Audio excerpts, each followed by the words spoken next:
Iniciando mais um episódio da saga Histórias dos Personagens Bíblicos. Dia 3, Elias.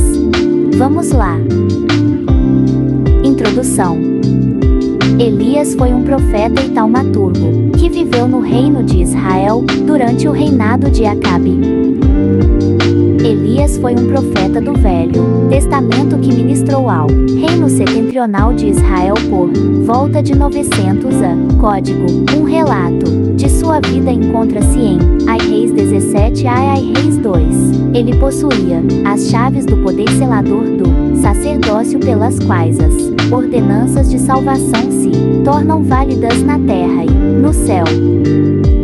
A viúva de Sarepta. Elias nasceu na cidade de Tisbe. Ele foi levado por Deus como um profeta para confrontar a idolatria em que vivia o povo de Israel, governado pelo rei Acabe e sua esposa Jezabel. Os israelitas se afastaram do Deus vivo e começaram a adorar Baal. Certo dia Elias encontrou Acabe e falou: certamente o Senhor Deus de Israel não trará mais chuva Israel nos próximos anos. A chuva voltará apenas mediante a minha palavra. Depois disso, Deus pediu que Elias fosse para o riacho de Querite, que ficava a leste do rio Jordão. Lá ele seria alimentado por corvos e beberia a água do riacho. Elias fez como o Senhor lhe ordenou e sobreviveu às margens do riacho por algum tempo, até que este secou porque não chovia mais sobre a terra. Deus ordenou que Elias fosse para Sarepta para encontrar-se com uma viúva, e ela haveria de alimentá-lo. Quando Elias chegou em Sarepta, encontrou a viúva e lhe pediu: você pode me trazer um pouco de água e um pedaço de pão? Mas ela respondeu: meu senhor, tenho apenas um pouco de farinha e óleo em meu jarro. Eu estava aqui recolhendo alguns gravetos para preparar uma refeição para mim e para meu filho. Elias então disse à viúva: não tenha medo, vá para casa e faça um pequeno bolo com o que você tem e traga para mim. Depois cozinhe para si e para seu filho, porque assim diz o Senhor: a farinha da panela não se acabará, e o azeite da botija não faltará, até o dia em que o Senhor dê chuva. Ela fez conforme tudo que Elias tinha orientado, e de fato, seu azeite e sua farinha não acabaram. Algum tempo depois, o filho da viúva ficou muito doente e veio a morrer. A viúva, muito triste, falou ao profeta: o que foi que eu fiz, homem de Deus? Você veio à minha casa para lembrar dos meus pecados e matar meu filho. Elias levou o menino morto para o quarto onde estava hospedado e o deitou na cama. Então clamou ao Senhor: ó Senhor meu Deus, também até esta viúva, em cuja casa estou, afligiste. Então ele se deitou sobre o menino 3 vezes e pediu que Deus lhe restaurasse a vida. Deus ouviu a oração de Elias e reviveu o menino. Elias devolveu o filho à mãe e declarou: agora sei que tu és de fato o homem de Deus. Obadias e os 100 profetas. Passado 3 anos de seca, Deus pediu que Elias se apresentasse a Acabe, pois tinha decidido que iria mandar chuva outra vez. Elias foi encontrar-se com o rei. Naquele tempo o rei Acabe pediu ajuda para Obadias, um dos responsáveis pelo palácio, para administrar a quantidade de comida que ainda tinha sobrado na cidade. Obadias era um homem muito temente a Deus. Ele conseguiu esconder 100 dos profetas do Senhor em cavernas, pois Jezabel estava em uma campanha para extermínio de todos os profetas. Os 2 altares e a resposta de Deus. O rei Acabe e Obadias se dividiram em uma jornada para procurar o que restou de comida nos territórios do reino. Quando Obadias estava em sua jornada, ele encontrou Elias, ajoelhou-se diante dele e disse: és tu mesmo, Elias? Sou. Vá dizer ao seu senhor Acabe que eu estou aqui e desejo falar com ele. Obadias dirigiu-se dia, Acabe passou-a informação. Quando Acabe encontrou-a, Elias lhe disse: é você mesmo, o perturbador de Israel. Confira esse trecho da história com mais detalhes na Bíblia. Elias e os profetas de Baal no Monte Carmelo. Depois de derrotar os profetas de Baal, Elias disse a Acabe: acho melhor você ir comer e beber, pois já ouço o barulho da chuva. Elias subiu ao monte Carmelo com seu ajudante, se ajoelhou e ordenou que o ajudante olhasse em direção ao mar. Não há nada lá, disse o ajudante. 7 vezes Elias mandou: volte para ver. Na 7ª vez o ajudante disse: vejo uma pequena nuvem do tamanho da mão de um homem. Vá avisar a Acabe que prepare o seu carro e desça para Jezreel antes que a chuva o impeça. Pouco depois disso, nuvens escuras apareceram no céu e começou a chover fortemente. Acabe partiu para Jezreel. O poder de Deus veio sobre Elias, e este correu à frente da carruagem de Acabe até chegar a Jezreel. Calcula-se que a distância que Elias percorreu era de mais ou menos 30 quilômetros. A perseguição. Então Acabe contou a Jezabel tudo o que Elias tinha feito e como tinha matado os profetas de Baal. Jezabel ficou furiosa e mandou um mensageiro dizer a Elias que os deuses me punam se amanhã a esta mesma hora eu não fizer com você o que você fez com os profetas de Baal. Elias sentiu medo e fugiu, caminhou para o deserto e parou embaixo de uma árvore. Orou, dizendo: chega, não aguento mais. Senhor, tira a minha vida. O profeta dormiu embaixo da árvore e um anjo acordou e tocou nele, dizendo: levanta e come. Elias. Ele se levantou e encontrou uma porção de pães assados e uma jarra de água a seus pés.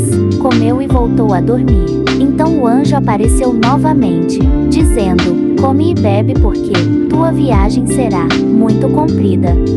Elias comeu, novamente fortalecido. Viajou 40 dias e 40 noites até chegar no Monte Horebe e entrar em uma caverna para passar a noite.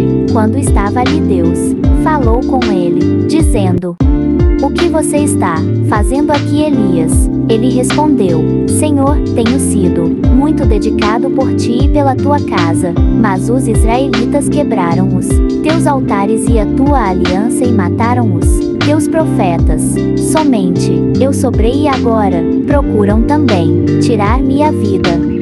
Então Deus disse: Elias, fique no monte, na minha presença, porque vou passar diante de ti. Então veio um vento forte e despedaçou muitas rochas, mas Deus não estava nesse vento.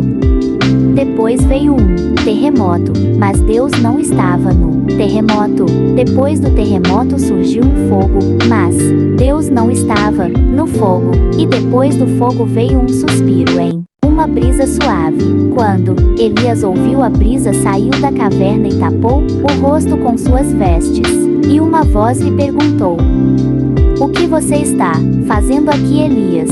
Vai, volta pelo teu caminho para o deserto de Damasco, e, chegando lá, unge a Hazael rei sobre a Síria. Também a Jeú, filho de Ninsi, ungirás rei de Israel, e também a Eliseu, filho de Safate de Abel-Meolá, ungirás profeta em teu lugar. E há de ser que o que escapar da espada de Hazael, matá-lo a Jeú, e o que escapar da espada de Jeú, matá-lo a Eliseu. Também deixei ficar em Israel 7.000, todos os joelhos que não se dobraram a Baal, e toda a boca que não o beijou. 1 Reis 19:15-18. O chamado de Eliseu.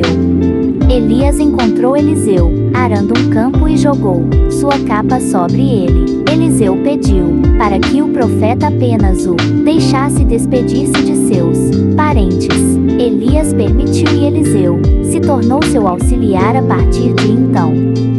A profecia contra o rei Acasias. Depois da morte de Acabe, seu filho, Acasias passou a reinar sobre Israel. Certo dia, Acasias caiu da sacada de seu palácio e ficou muito ferido. Então mandou os mensageiros consultarem Baal-zebub, deus de Ecrom, para saber se ele se recuperaria. Mas o anjo de Deus falou com o profeta Elias dizendo: Levanta-te, sobe para te encontrares com os mensageiros do rei de Samaria, e dize-lhes: porventura, não há Deus em Israel, para irdes consultar a Baal-zebub, deus de Ecrom. E por isso assim diz o Senhor: da cama a que subiste, não descerás, mas sem falta morrerás. 2 Reis 1, 3,4. Então Elias partiu e informou os mensageiros sobre a palavra que havia ouvido do Senhor. Ao chegar essa notícia aos ouvidos do rei Acasias, este mandou 50 soldados irem buscar a Elias. Elias se encontrava no alto de um monte quando os soldados o chamaram: Homem de Deus, o rei ordena que tu desças. Respondeu Elias: Se sou homem de Deus, que desça fogo dos céus e consuma você e seus 50 soldados. E nesse momento o fogo desceu dos céus e consumiu os soldados. O rei Acasias, ao saber disso, mandou mais 50 soldados e de novo fogo dos céus desceu e consumiu os soldados. Um terceiro grupo foi enviado, mas desta vez o oficial responsável se ajoelhou ao se aproximar de Elias e clamou pela própria vida: Homem de Deus, tem piedade de mim e dos meus 50 homens. Um anjo falou a Elias: Acompanhe-o, não tenha medo dele. E Elias foi encontrar-se com o rei e anunciou o que já havia profetizado antes. Acasias morreu exatamente segundo a palavra de Elias. Elias é levado aos céus. Elias e Eliseu pararam às margens do rio Jordão. Então Elias tirou seu manto, enrolou ele e bateu na água 2 vezes. As águas se dividiram, e eles passaram pelo meio do rio, em terra seca. Ao chegar do outro lado, Elias disse a Eliseu: O que eu posso fazer por você antes que eu seja levado? Faz de mim o principal herdeiro do teu espírito. Me dê a porção dobrada do teu espírito profético. Respondeu Eliseu. Elias afirmou que se Eliseu visse o seu arrebatamento, o seu pedido seria atendido. Caso contrário, não seria. De repente, enquanto caminhavam, apareceu um carro de fogo puxado por cavalos de fogo e levou a Elias. Eliseu observou todas essas coisas e disse: meu pai, tu eras como os carros de Israel e os seus cavaleiros. 2 Reis 2:12. A unção de Elias repousou sobre Eliseu e este nunca mais o viu. Genealogia de Elias não encontrada. Obrigada por assistir até aqui. Que Deus abençoe sua vida. Fim.